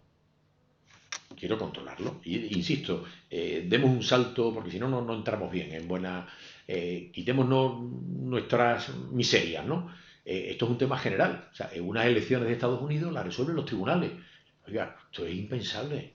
Que el Tribunal Supremo de la Florida tenga que resolverlo, no tiene sentido. O sea, es prostituir, perturbar la esencia de la democracia, donde los ciudadanos votan, se cuenta y listo. Entonces Al Gore tuvo un momento de lucidez y dijo, quieto, llamó a este y le felicitó. Pero estaba judicializado. Y lo hemos visto, bueno, ya de Trump no voy a contar. O sea, de ETA, el asalto al Capitolio, o sea, cosas que son las derivas. O sea, el peligro de verdad es ese, que nos carguemos la esencia de la democracia con instrumentos aparentemente democráticos, porque esa es la verdadera trampa en la que nos metemos. Y, insisto, una trampa donde los poderes, ha costado mucho tiempo, crear un equilibrio, superando el antiguo régimen, aquello de que el poder absoluto corrompe absolutamente, y bueno, todas esas teorías, que nosotros lo utilizamos en Montesquieu, pero había gente más seria, más antes, incluso que lo habían ya puesto de manifiesto, ¿no? Locke, tal. El poder no puede ostentarse en una sola, residenciarse en alguien. Tiene que compartimentarse y controlarse unos a otros. Y esa es la clave, y esa es la fuerza de la democracia, donde cada uno cumple, como es la fuerza del Estado, cuando sus instituciones cumplen cada una aquella a la que está llamado. Cuando yo veo que mi ayuntamiento resuelve los problemas de los ciudadanos, cuando veo que la comunidad autónoma sus competencias las ejerce bien, donde veo que la sanidad tal, donde veo que tal, que el gobierno tal, el ejército tal, me siento, esa es la clave de la convivencia. Hemos creado un Estado social y democrático de derecho, pero eso es tendencial. Hay que luchar cada día, porque además la sensación de tener ya algo conseguido es automáticamente el mecanismo de saber que vamos para atrás. Porque hay que estar en guardia. Hay que estar en guardia permanente. Y ahora mismo tenemos una realidad, insisto, he puesto ejemplos de muchos países, podría poner de más, donde el mecanismo de creación del derecho, por las dificultades que tienen los legislativos, está recayendo en los jueces. Y no es bueno. No es bueno, no es salud democrática. Y cuando no hay salud democrática, enfermamos. Y empezamos con crisis democráticas y abandono de compromiso social, la ciudadanía se desapega cada vez más de esto. ¿Y qué hay que hacer? Volver a los principios. Esto es así de simple. Cuando algo va mal, hay que dar marcha atrás y decir, a ver, ¿qué está pasando? Vamos a intentarlo. Y después, no dejar de pensar. Os voy a contar y con esto acabo. Un libro se llamaba Las puertas de la esperanza. Es una biografía a punto de morirse de Vallejo Nájera, donde relata la historia de su vida. Lo leí, yo tendría 17 años, 18, 16. Y me acuerdo que un tipo que yo lo había leído cositas y me gustaba, ¿no? Y dice, dejé la facultad cuando vi que los alumnos no se ponían de pie cuando entraban. Y me pareció, con 16, 18 años, pareció payaso, ¿no? Qué tontería. Al poco tiempo, o a los años, comprendí lo que quería decir, y el tonto era yo, que no lo había entendido, no era el hecho físico de ponerse de pie, pero sí ese movimiento asambleario que se estableció, que el profesor se iba de cañas con los alumnos. ¿No? Y Lorenzo y yo hemos compartido clases de penal y de derecho penitenciario muchos años y lo veíamos, que prácticamente lo único que íbamos con chaqueta éramos nosotros. Allí no se distinguía. Y eso es malo, porque al final esto es como, yo soy amigo de mis hijos y yo siempre me da mucho miedo. Yo cuando me dicen, soy amigo de mis hijos, digo, malo. Yo no quiero ser amigo, yo quiero que mis hijos tengan confianza en mí, que si les pasa algo me lo cuenten, yo saber con quién se mueve, conocerlos. Implicaciones todas, pero su amigo no, el concepto de amigo es otro, yo soy su padre. Pues esto pasa también con esto. Cuando olvidamos el rol al que estamos llamados, no nos va bien. Carlos, te hemos exprimido bien exprimido. Nada, un placer. Y creo que hemos vuelto a los principios. Muchas gracias. Un placer, de verdad. Muchísimas gracias.